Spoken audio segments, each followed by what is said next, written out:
sebuah bonsai. Jadi untuk menampilkan sebuah bonsai tampil luas, kokoh, eras, berwibawa itu tergantung kepada flow.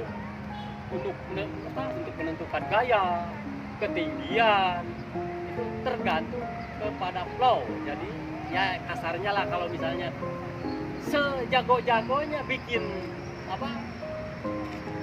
nyeting perantingan, kalau flow-nya kurang enak dirasakan tetap akan enak dirasakan. Nah, kalau dua itu ada flow. Nah, kalau tiga diselasian banyak, ada 6 poin, ada komposisi, proporsi, dimensi, perspektif, harmoni, dan peletakan di pot. Nah, saya ambil yang terakhir aja lah, peletakan di pot. Pot adalah fungsi utama sebagai pelengkap daripada sebuah bonsai yang tidak bisa terpisahkan. Nah, unsur kedua menyangkut seni untuk mendukung penampilan. Nah, jadi dengan ketepatan peletakan posisi pohon di pot dengan menentukan bentuk, ukuran, warna pot, maka akan sangat mendukung kepada penampilan, keserasian, keseimbangan. Karena apa? Yang namanya juga kan bonsai. Bon artinya pot dan sai artinya tanaman. Jadi harus menjadi antara pot dengan pohonnya itu harus menjadi satu kesatuan. Jadi two in one lah. Nah itu kalau tiga.